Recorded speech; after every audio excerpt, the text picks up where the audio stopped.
The Sandbar of Light. A spiritual chakra journey with T-Bone and Bunter. Storytime by T. Santoro. Opening reflection. There's something sacred about a quiet morning in the Florida Keys. The hum of the twin engines on my Boston Whaler Outrage 250 faded beneath the sounds of wind and wave. Hunter, my black lab known by friends as Bunter, stood at the front of the boat, alert and still, as if he knew something was waiting for us out there. We'd explored the mangroves 1,000 times, danced with waterspouts, even chased storm shadows. But this morning, something was different. Bunter stopped wagging his tail. He stood still, eyes fixed ahead into a rising mist. Not barking. Not afraid.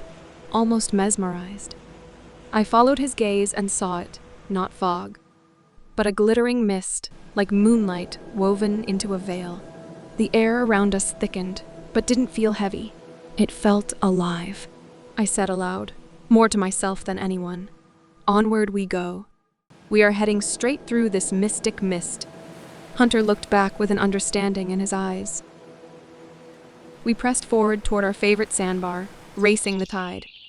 We called it Bunter Island, after the day he first swam ashore there like it was his kingdom. When the mist finally lifted, I wasn't sure if we arrived at our favorite sandbar. I dropped anchor and tied the boat to a palm tree, which still stuns me to say. Palm trees? On a sandbar? That's when I saw a trail, one I'd never noticed before, leading to a beach that seemed to stretch forever. As we stepped off the boat, my feet sank into the sand, soft like warm silk, clean and shimmering with tiny flecks of gold. Bunter ran ahead, tail high, ears flying. He felt lighter too, not just in body, but in being. Chapter 1. Meeting Garanatha. Guide of the Root Chakra. I noticed Bunter had stopped running.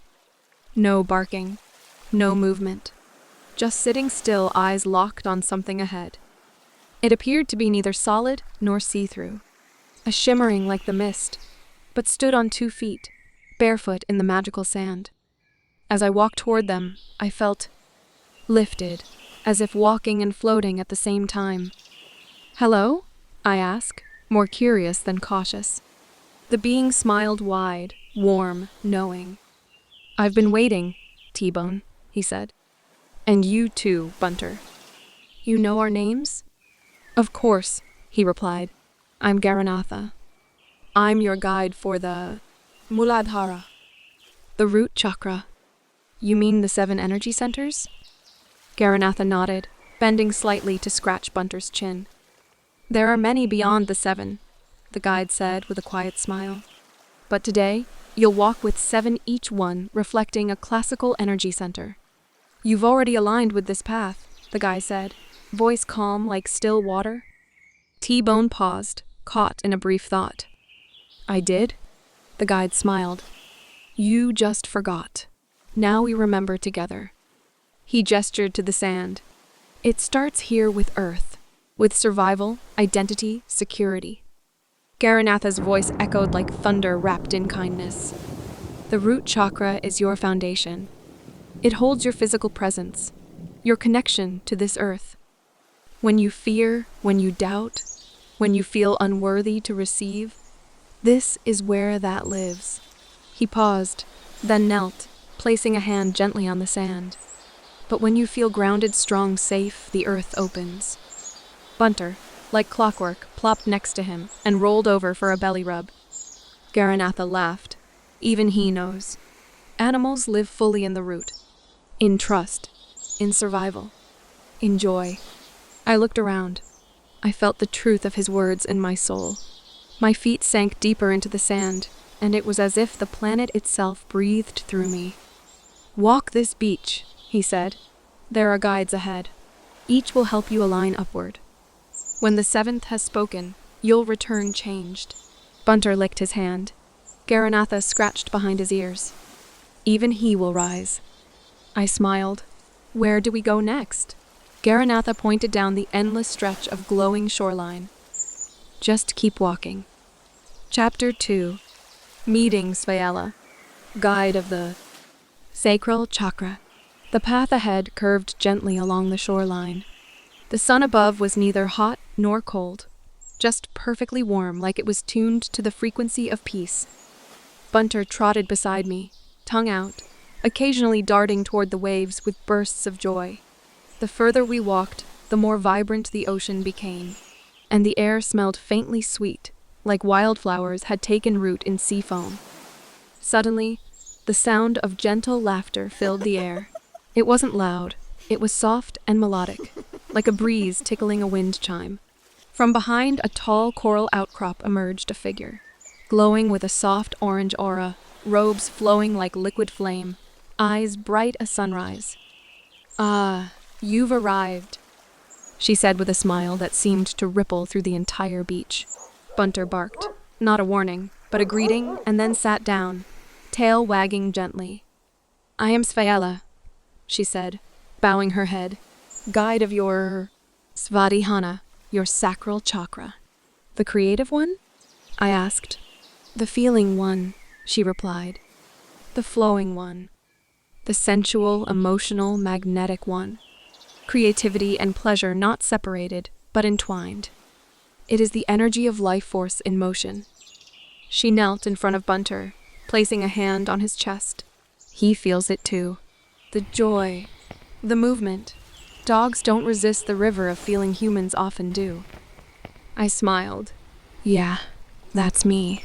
Svaella stood, swirling her fingers in the air. From nothing, droplets formed, hovering between us like suspended pearls of water. "Emotion is energy in motion," she said. "When blocked, it stagnates. When freed, it magnetizes." One droplet floated toward my chest. I felt it enter me, and with it came memories.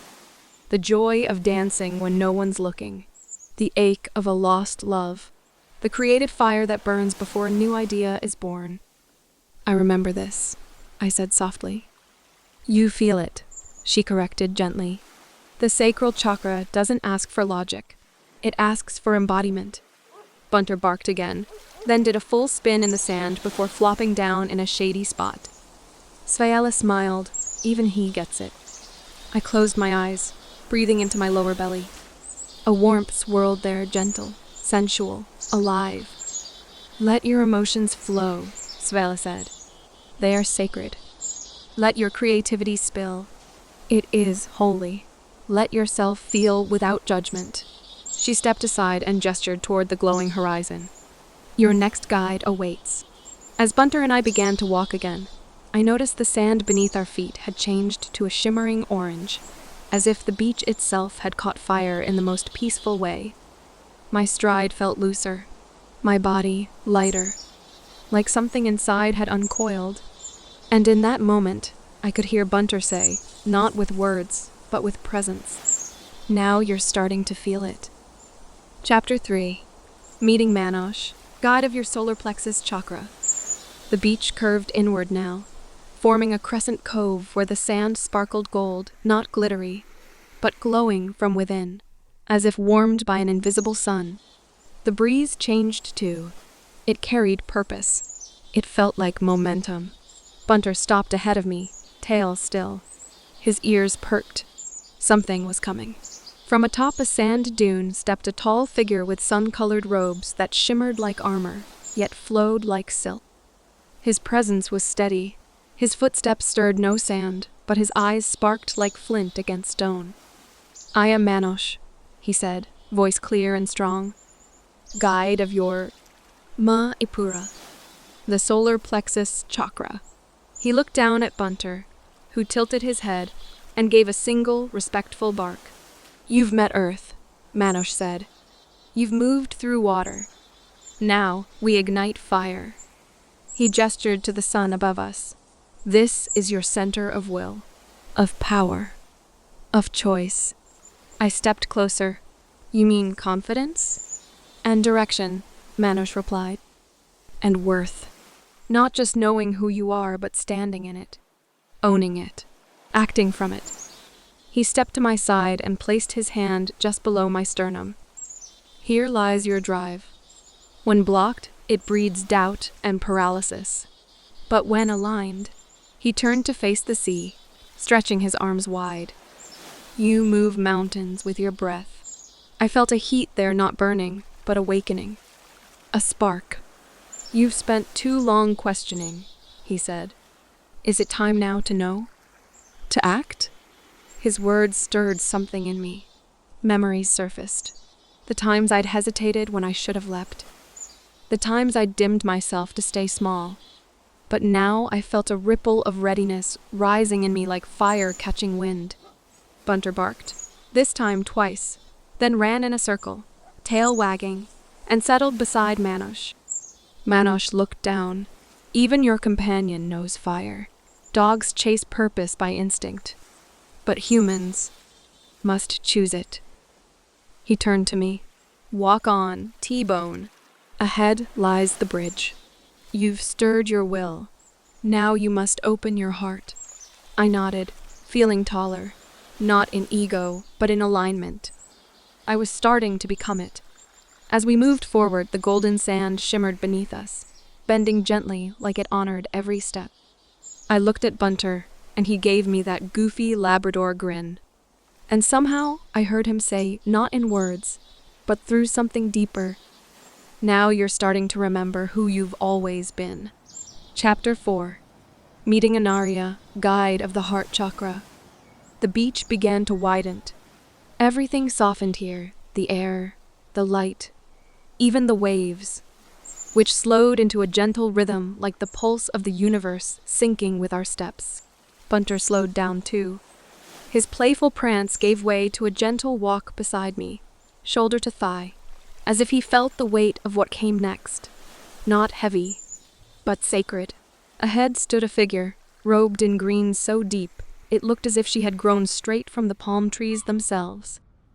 Her presence was unmistakable, like sunlight through leaves.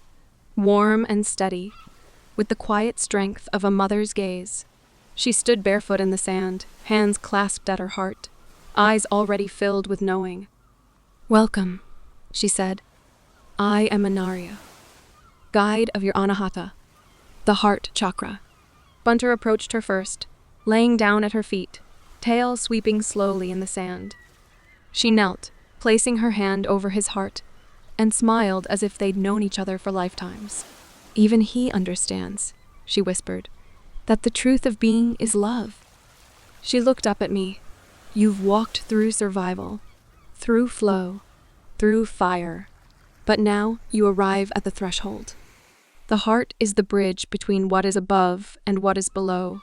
She stepped aside and gestured toward the vast stretch of the beach and the infinite sky beyond. It is from the heart that you remember. There is no other. There is no separate. Only connection, compassion, unity. My chest rose, and with it came a wave of energy that asked for nothing yet filled everything.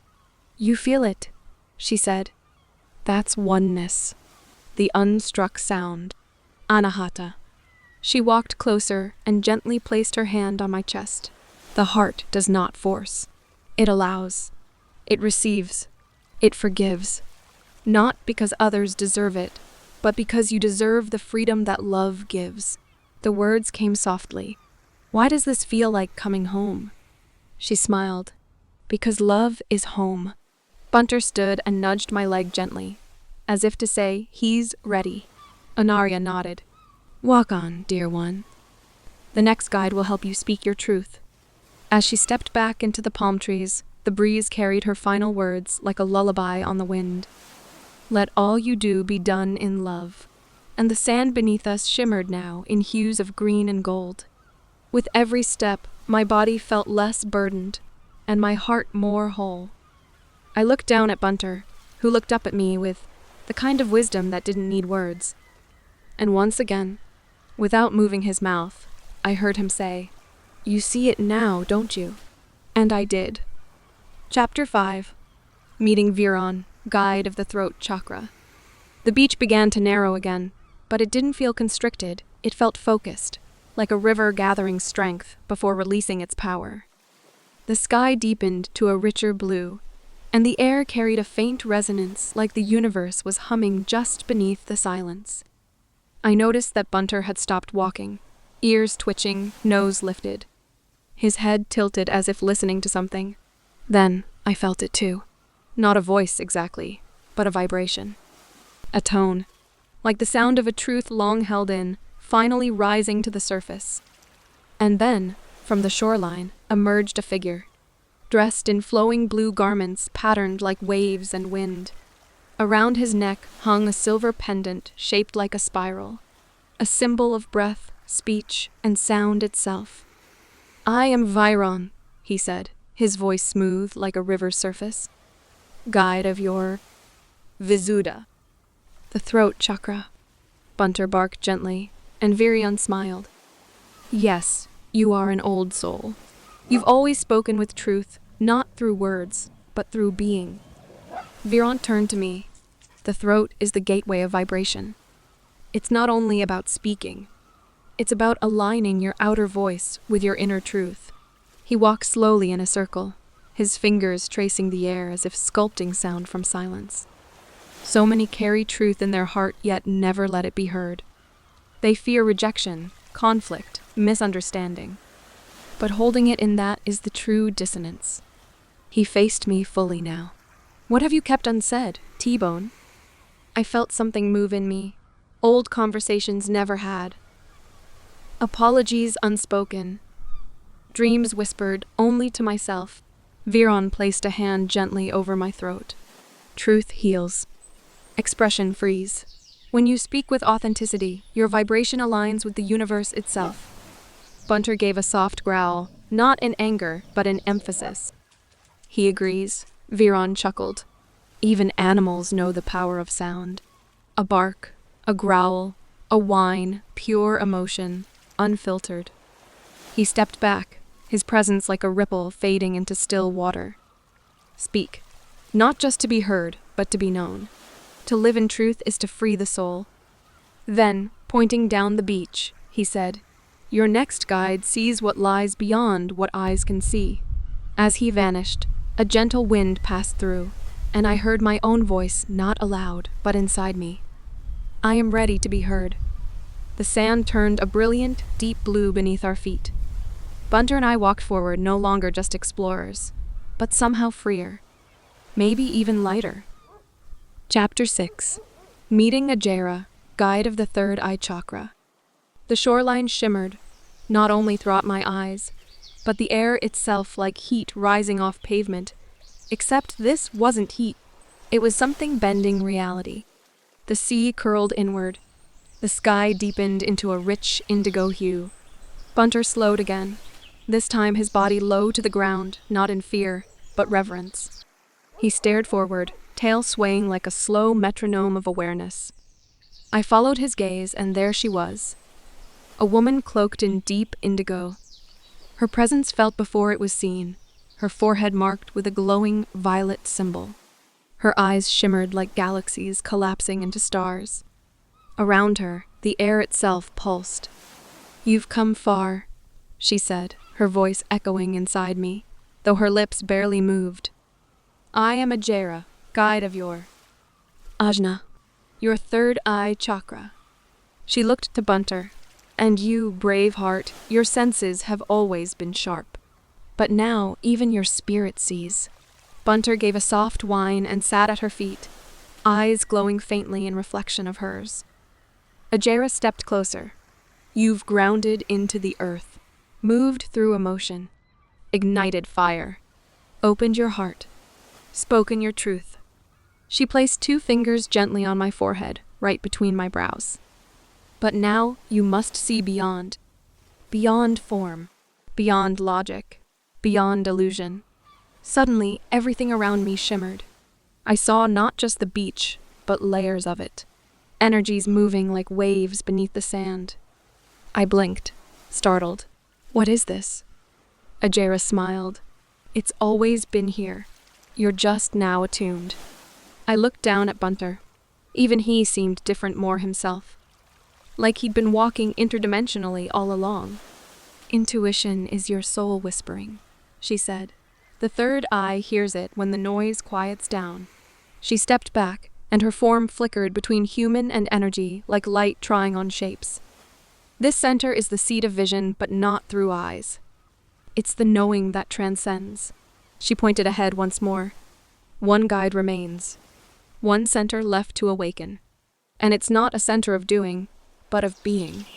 As Ajayra vanished into the swirling horizon, her voice echoed like wind through water. When the eye of the soul opens, you'll never again feel blind. Bunter and I walked forward again, silently. But not with emptiness, with knowing. The beach now glowed in deep violet hues.